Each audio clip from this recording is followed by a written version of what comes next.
What would you do with a coffin full of stolen Confederate gold? Welcome to the depths.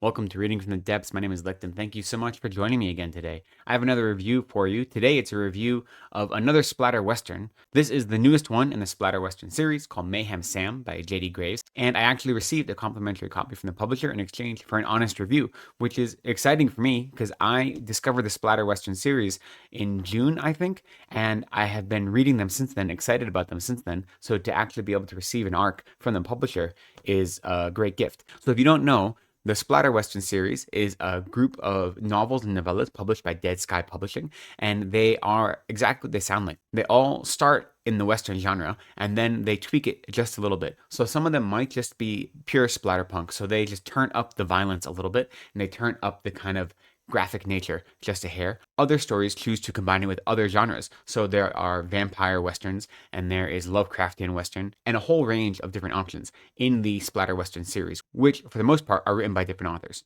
This is the newest novel in the series. It's the 22nd in the series, and it's a full novel. A lot of the other ones are novellas. There are only a handful of novels. It's definitely weighted towards novellas instead of novels. This one's a full novel by J.D. Graves, and for the most part, it sticks to a pretty typical Western genre theme. So it doesn't play with it too much. It does play with it a little bit here and there, but not extensively. And so being almost a pure Western, that actually does account for the world building quite a bit. So it takes place in 1866, 1867 Texas for the most part. It does travel a little bit. There is a little bit of a road trip aspect of the story, but most of it takes place in mid-19th century Texas, and the world building is done for you in many ways. So there isn't a lot of work done to build the world in that regard. The story relies on the conventions of the genre to do a lot of that work for you. What it lacks in like extensive world building, it makes up for with character growth, especially for our main characters. Our main character, Samantha, is the one we follow, and it is an act of revenge. It's a revenge story for her, not only about stealing this gold, but an act of revenge against all those who have wronged her.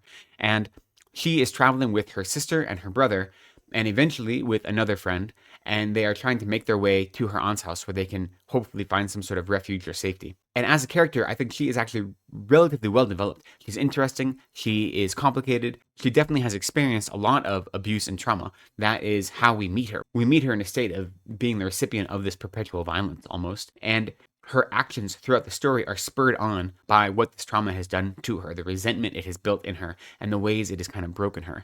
So that's the locus of our story. She feels like a pretty well-rounded character. She's interesting. She is motivated mostly out of pain and suffering, but that makes sense given her story. The ancillary characters are less well-developed, but they're all interesting. They're colorful. They have little quirks. To some extent, especially some of the villainous characters are almost cartoonish in their villainy, but it works for the setting and for the genre. And in this context, all of the characters, ancillary or primary, are given enough personality that they feel like they have the actual backstories and something has gone into them. None of them are remarkably complicated. Even our main character isn't remarkably complicated, yet she still feels genuine, and her inner life that you get little brief glimpses of feel genuine and interesting, though not always somewhere you'd want to spend time. Now, as I said, this mostly follows the Western genre, but it does turn up the violence quite a bit, and there are a few scenes of quite awful depravity, actually, against our main character and against other characters that maybe aren't more gruesome or graphic than in other stories. It doesn't go overboard, and it doesn't seem to be wallowing in the gore for the sake of it, but it definitely affects our main character. It's not simply like a type of gratuitous violence that we see on the page, but more the way she's actually treated that we're told about. There is some graphic violence and gore, but it isn't excessive, and it doesn't wallow in it. But more, it's the background knowledge of this violence and of how our main character is treated and how others are treated in this world that is what amps up the tension and makes it really violent. The story itself isn't wildly inventive. You know, our main character, Sam, is mistreated, and so you see right from the beginning the seed of betrayal in her heart by the people that are supposed to be helping take care of her, both her younger sister and her husband. And so the story follows her as she not only is able to steal a whole lot of gold that he himself has stolen, but enact her revenge against him and against other people that have either helped him or wronged her in other ways. And so it's a road trip story where she's trying to get away from this violence, but as she's trying to escape it, she is not shy in enacting revenge against those who have harmed her in one way or the other. As a revenge story and as a story about trying to get away with stolen gold, those are like, the bread and butter of the Western genre. So there isn't a whole lot new there, but it's done well. It's done convincingly. You feel for the characters and you feel the weight of the story. And there are a few supernatural elements, a little bit of occult elements that are thrown in, just sprinkled in here and there. And honestly, I would have loved those to be turned up because they almost feel ancillary. Like they don't feel necessary to the plot. So that I think was a little bit of a lost opportunity. I would have loved for that to be leaned into a little more, but it didn't take away from the story. And if you just think of it as a traditional Western, then adding that adds like a little, masala, a little bit of flavor to the mix, which makes it a little spicier, a little more exciting. I'll say though, where the story really shines is in the writing. I thought the writing was really well done, and the narrative style itself is also interesting. So it's constantly moving back and forth in time.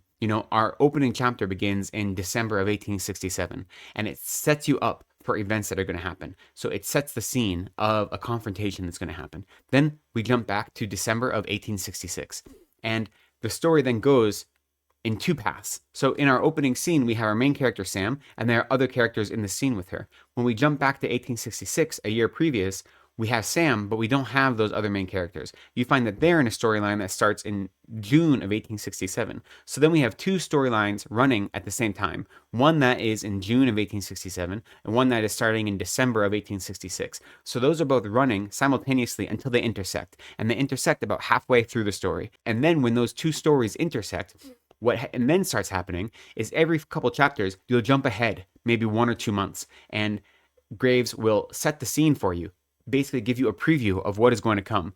And he doesn't give you any resolution. He just sets up that something is going to happen and it's going to look like this. But then he jumps away from the action and goes back to the present time. So the story, the narration has this constant jumping back and forth where he'll show you a vision of what's going to happen, usually some nefarious event, some confrontation, some type of violence, some outburst of violence. But then he goes back to slowly build you up to it. So it's this constant back and forth, which I think is actually a really effective way to tell a story because it keeps you engaged and it keeps the action at quite a good pace. It moves you forward continuously. And even at moments when there isn't a lot of action happening, you know what is going to come because you've already seen glimpses of it. So this constant back and forth in the narration, going back and forth in time, I think is actually an effective way to tell the story. And that writing itself is what makes the story rise above just a more simple narrative, what it could have been if it just stayed purely chronological. In essence, it is a rather simple revenge story, right? It falls almost entirely in your traditional Western genre, but it does still give you a lot to think about. Never mind the kind of gratuitous violence that you see and the few moments of gore and so forth.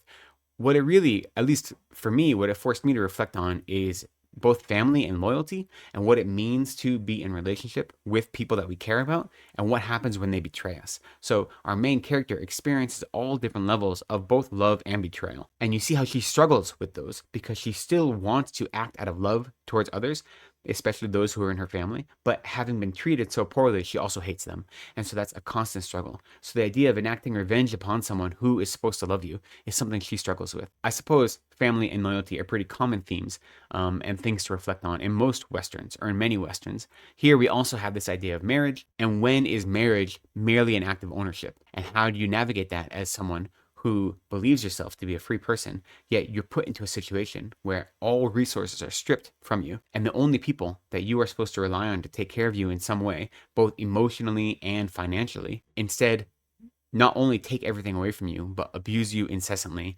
and treat you worse than a servant. So it's not simply the ideas of family and loyalty, but also this idea of the contract of marriage and how you can go into that with an open heart and how your open heart can be turned against you.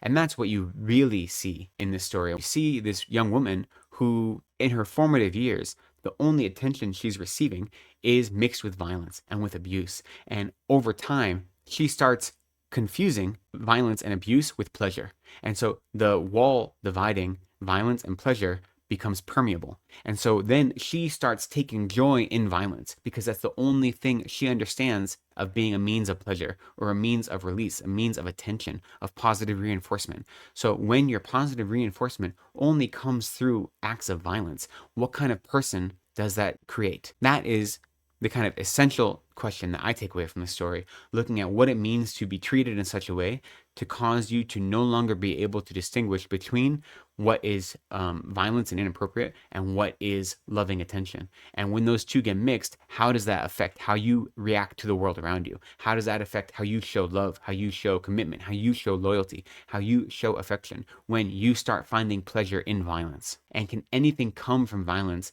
other than more violence and destruction? Is it possible to experience that trauma and then from that internalize a different type of growth mindset? And is there anything in our character's journey that could be changed to make her outcome different?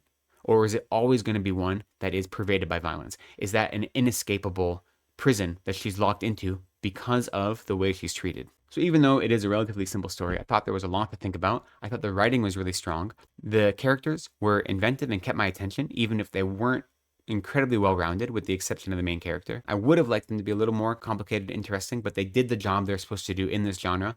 The pacing was really well done, and the writing was really nice. It always moved at a really good clip. I didn't want to put the book down. It is a novel, but it is a short novel. It is longer than most of the other entries in the Splatter Western series, but it is still relatively short. So you can read it quite quickly, and you're going to want to. Once you start going, I think the pages are quick to turn, So if you are interested in pretty traditional Western genre tropes, if the idea of a strong female protagonist taking revenge against those who have harmed her in different ways is appealing to you, and if you have the stomach for a little bit of gore and violence, then I think there is a lot of fun to have in Mayhem Sam. I enjoyed it. I'm glad I read it. So with those kind of understanding in place, I do recommend it. If you're not a fan of the Western genre, then you may not find a lot of fun here. And if you get put off by graphic abuse, then also there are some trigger warnings there. But in general, if you're a fan of the genre, and if you think it's interesting to explore through character study how that line between violence and pleasure can become blurry, and how that can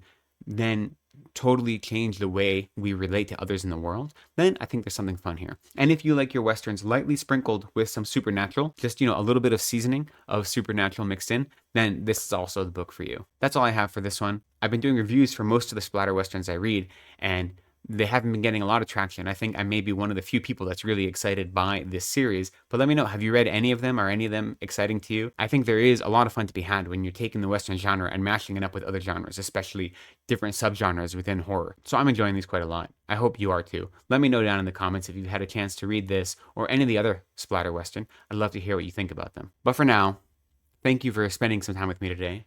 I appreciate you. Be kind to yourselves, take care of each other, and go slowly.